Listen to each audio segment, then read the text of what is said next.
hari ini utang kita yang diutang oleh pemerintah 8 ribuan sekian atau 9 ribu. Kalau digabung dengan utang swasta dan BUMN, di total bisa 20 ribu triliun. Baik. Ini utang bukan utang. Padahal kita kalau Allah kasih berkah dari langit hebat lagi, lebih hebat lagi. Ada minyak, ada kelapa sawit, ada minyak bumi, ada batu bara, ada nikel, ada emas, ada tanah. Cuma 3 komoditas saja. 1 batu bara, 2 kelapa sawit, jadi dalam pengelolaan sumber daya ini dengan 3 ini saja sudah menjawab APBN kita cuma 2.400 lebih, nggak perlu hutang, nggak perlu pajak bahkan. Tapi karena sistem yang berlaku kapitalis yang dipikirkan adalah pajak untuk pendapatan, ya. Sehingga cara berpikirnya tidak bagaimana mau mengolah sumber daya alam itu betul-betul untuk masyarakat. Padahal perintah pasal 33 ayat 1 dan 2 dan 3-nya, pasal dari 33 45, pasal 1-nya adalah perekonomian diatur secara bersama. Ayat 2-nya pokok-pokok cabang usaha yang menguntungkan dikuasai oleh negara. Ayat 3-nya siapa pembohongnya? Siapa penjahatnya? Presiden dan DPR ini yang bikin mobil termasuk bikin omnibus law kalian begitu. Dan daya perlawanan kita lemah. Beberapa ide mobil itu nggak berlalu itu. Kenapa kita ini kurang militan? Padahal bukan kata militan di sini. Apa militan di sini? Militan apa itu? Dia bisa depan. Maka saya tadi takbir Allah Presiden betul Menteri diri kita yang besar Allah. Itu militansi, itulah diperankan, itulah difungsikan sesuai fungsi dan peran. Apa saya lakukan? Peran saya fungsi saya harus membela yang benar. Hanya saya ketua tim pembela ulama dan aktivis. Bela Indonesia, ulama ini dia ini sapi dia benar. Untuk dari dulu kita tangkap ini. Tapi karena kita sudah punya semangat yang tauhidnya kuat, ya. Nah ini kembali kepada perintah tadi, Anda kelola diri Anda, fungsi dan peran diri Anda sebagai orang yang beriman. Fungsi orang beriman, perannya itu namanya takwa. Jadi fungsi iman Anda diwujudkan dalam bentuk perannya itu menjadi orang yang bertakwa. Sampai sini jelas? Jelas? Ada yang jelas? Ada yang masih takut? What should I do? Your organization, your soul.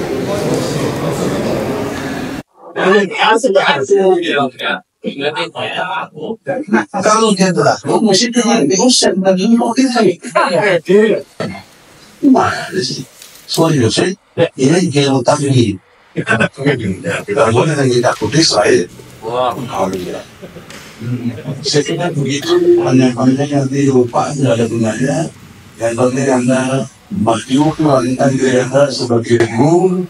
Fungsinya adalah kalau dari bekerja yang baik, tunjukkan prestasi yang baik, jangan bohongi, program yang Anda ciptakan yang baik sambil berdoa. Kalau saya tanya dari keluarga guru, polisi kita mau ibu kita makan tidak tahu, ada yang proses itu. Bagaimana? Anda pasti saham buruk semakin terjadi kerjanya mungkin produksi menjadi lebih baik. Coba kuliah dari sini. Rubah, kalian dapat saham 5-10%. Lewat bursa saham. Itu mekanismenya. Jadi kalau itu, udah gue bisa. Saya belajar nih. Kamu tidak jelas? Ada yang mau bertanya? Tidak ada. Kalau ada kita sudah ini. Bro, lu udah tidur.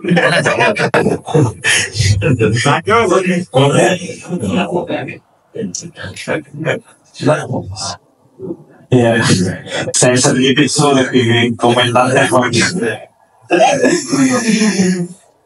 Ya, satu hal yang saya garis bawah dari apa yang disampaikan Prof. Engineer, sebelum kita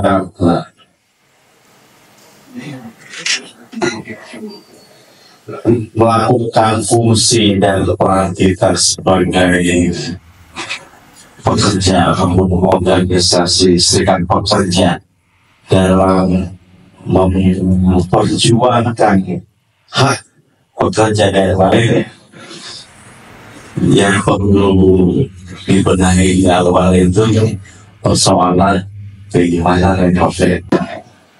Karena ketika keimanan sudah diperbaiki, maka tentunya fungsi dan peran itu akan mengikuti sebagaimana kodrat kita sebagai manusia dan juga sebagai pekerja atau organisasi pekerja itu akan berjalan dengan sendirinya ketika kita sudah memulai kehidupan singkat dan terang dari tatuan ini. Jadi jelas ya kawan yang sampaikan Prof itu ya sulit ya itu karena sebenarnya itu memang sudah menjadi suatu kewajiban untuk kamu. Iya, kalau yang sulit gini, manusia itu kan berubah. Oke, pertanyaan buat perkembangan yang dimaksud ada dua saya, melahirkan atau berubah.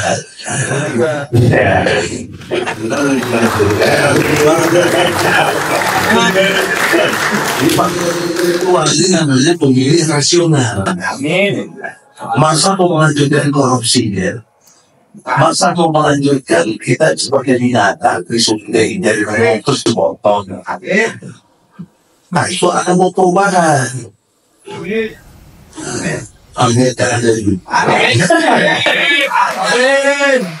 Jadi ini bukan katanya tapi ini rasional kita. Ingat ya, pemilu itu hak, bukan koleksi. Jadi hak kita untuk menggunakan hak ini. Mau pilih siapa? Ada berapa calon itu? Ada 3 kan? 1, 2, 3. Kalau pilih, mesti 1, mesti 2, mesti 3 kalau kita. Itu kalau pilih 2 salah deh. Pilih ya. Kemarin dipilih harus. Itu yang masuk. Baik, terima kasih Prof. Kita sesuai jadwal kita kelas yang ditentukan lalu ngopi break. Saya boleh tanya Pak? Satu hati, saya boleh bertanya. Ini berkaitan dengan orang yang fungsi serikat pekerja lah, yang sifatnya memperjuangkan fungsinya memperjuangkan pekerja hak orang lain yang itu. Tapi terkadang ini tadi saya bilang lalu yang namanya PHK jadi gitu. Saya pernah dengar ketika melihat kezaliman terbesar itu ketika melihat kezaliman tadi dia saja. Nah, Bukannya sih. nah itu Ya mungkin secara garis besarnya itu supaya kami paham terkait itu, kita diam saja mengkonsumsi. Kita dinyatakan kita menzolimi karena kita tidak berbuat apa-apa. Padahal kita tidak berbuat apa-apa gitu. Kita berbuat apa-apa karena kita bukan pelangi yang merugikan orang lain, tapi kita hanya diam, tapi kita dinyatakan zolim dari orang yang dapat kezaliman di sini. Itu seperti apa, Om? Ya, tadi bicara itu Pak, surat 17 ayatnya atau siapa itu. Supaya tadi jangan saya bicara untuk nilai-nilai, tapi kumahain. Tapi mesti berdaya. Apalagi mengenai boleh menurut saya, boleh menurut Allah. Karena agama ada Allah. Ya, bertanya tadi bagaimana pemahaman orang yang diam saja, kalau dia tidak buat apa-apa, tapi dia ikut kena berdosa. Kenapa demikian? Karena ada diajarkan surat Al-Isra ayat 36. Dua yang dengan dolar bulan juga. Dan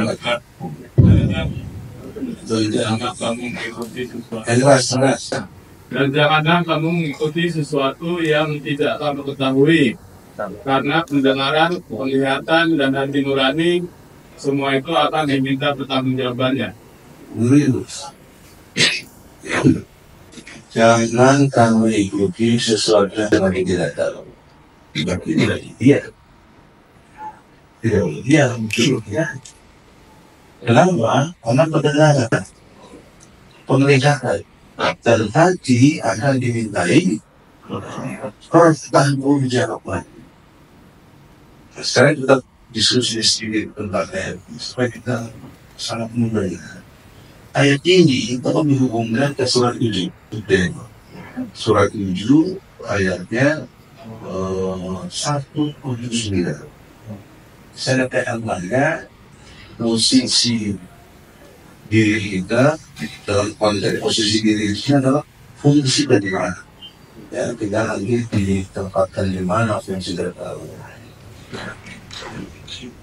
Ketika 17 jam dan ketika surat 7 ayat 179 itu di mana fungsi dari kita. Dan sungguh akan kami isi neraka jahanam banyak dari kalangan jin dan manusia. Isi apa ini? Neraka. Isi neraka jahanam, jin dan manusia. Kenapa dia isi neraka? Mereka memiliki hati tetapi tidak dipergunakannya untuk memahami ayat-ayat Allah, dan mereka memiliki mata tetapi tidak dipergunakannya untuk melihat tanda-tanda kekuasaan Allah, dan mereka mempunyai telinga tapi tidak dipergunakannya untuk mendengarkannya ayat-ayat Allah. Mereka seperti hewan ternak, bahkan lebih sesat lagi. Mereka itulah orang-orang yang lemah. Kambing itu hewan ternak. Kambing punya kuping nggak? Dia mendengar nggak? Dengar, tapi dia mendengarkan tidak? Nggak ngerti apa yang kita bicara, nggak ngerti kambing. Kambing punya mata nggak? Dia lihat nggak kita lagi ngapain? Tapi dia tahu nggak kita lagi ngapain di sini? Nggak tahu. Kambing punya hati nggak? Punya nggak? Punya hati. Kambing enak di sate, digulung. Tapi kambing itu fungsional nggak hatinya? Berperan nggak hatinya? Itu namanya disfungsional antara fungsi dan peran. Mata Anda, telinga Anda, hati Anda disfungsional di dalam memahami ayat-ayat Allah. Inilah isi neraka jahanam. Nah, kan di sini kalian punya telinga, punya mata, punya hati. Itu 17:36. Tapi di surat 7179 hati dulu yang ditanya. Hati, mata, baru pendengaran. Kenapa kurang lebih? Pakai otak dong, berpikir. Karena yang begini-begini Ustadz pun nggak mengkaji. Saya heran juga, kok Ustadz nggak nyampein yang benar gitu. ya, karena ustadznya amplopihin mereka. Ya Allah, ya. Nggak betul-betul berdakwah yang benar gitu. Nah, pada 1736 dimintai tanggung jawab tadi, mulai dari pendengaran, penglihatan, dan hati, itu ketika kita masih hidup di dunia. Makanya waktu hidup di dunia sekarang ini, fungsikan, perankan betul telinga Anda itu. Apa telinga ini fungsinya? Mendengar. Untuk apa? Informasi. Jadi seberapa banyak informasi yang Anda ngerti tentang berbangsa dan bernegara ini, atau setidaknya tentang PT Anda, tentang teman-teman kita, informasi apa Anda miliki? Kedua, fakta data lewat penglihatan. Fungsikan mata Anda punya data, punya fakta, punya dokumen, punya berkas, sehingga fakta Anda kuasai, informasi Anda kuasai, maka hati nurani Anda pasti bisa berfungsi dan berperan melalui fakta dan data yang Anda punya. Sehingga penilaian hati memilih sesuatu, seperti tadi ada 3 capres, yang benar, yang rasional, yang mana. Kan nggak perlu lagi kita tanya si fulan dan segala macam, nggak perlu lagi terima sembako atau nggak sembako, tapi kecerdasan kita dengan 3 capres yang ada ini, mana yang betul-betul secara rasional cocok dengan kepentingan Anda sekarang ini jadi buruh yang untuk perubahan. Bahkan saya udah ajarkan perubahan untuk punya saham, dan itu dari kita ya, untuk betul-betul merubah keadaan. Jadi kalau ada pertanyaan tadi kaitannya dengan nanti dipecat segala macam, insya Allah ya, nanti kalau saya didengar oleh Anies, kalau dia takdirnya presiden, konsep saya ini harus jalan. Buruh harus masuk, dan pimpinan buruh tidak boleh yang dipecat ya. Kalau itu bisa, kan sekarang saya caleg DPR ya, dari PKS, nanti saya panggil presiden kalau dia nggak benar. Nah, hari ini DPR disfungsional, makanya saya gugat juga di DPR, di Pengadilan Negeri. Kenapa saya gugat? Karena dia melantik, MPR itu kan yang melantik presiden, padahal ijazahnya palsu. Kenapa dia nggak hati-hati? KPU juga saya gugat. Pada waktu dia daftar capres, pakai ijazah mana dia pakai? Ya. UGM juga saya gugat ya. Kenapa kok fotonya yang dipakai untuk ijazahnya kok beda, bukan Jokowi? Jokowi kan agak tonggos, yang ini enggak bagus itu. Itu contoh ada. Giginya juga tuh namanya ontologi ada ya. Oleh karena itu saudara-saudara harus cerdas gitu loh. Nanti diminta tanggung jawab masalahnya oleh Allah. Apa yang kamu dengar, apa yang kamu lihat, apa yang kamu rasakan. Nah, yang 7179 ayat itu ketika kita sudah meninggal, udah nggak ada alasan lagi. Kenapa dulu kamu memutuskan si fulan? Kenapa kamu pilih dia? Apa dapat sembako? Apa kenapa? Coba. Nah, itu contoh. Ya, harus dimengerti dengan baik. Kalau nggak ngerti juga, kok sama-sama kambing gitu. Ya, saya kira itu aja. Siap, terima kasih. Luar biasa hari ini. Pokoknya memang perlu pemikiran yang cukup detail dalam memahami masalah yang berarti jelas sebenarnya poinnya apa, dikaitkan dengan fungsi dan peran kawan-kawan di organisasi seperti apa itu yang disampaikan jelas. Jadi kalau semua sepakat ya, dan bisa memahami dan bisa diimplementasikan di organisasi kita ini. Mungkin kami rasa cukup sesi materi pertama hari ini. Sekali lagi terima kasih atas kesediaannya yang sudah meluangkan waktunya.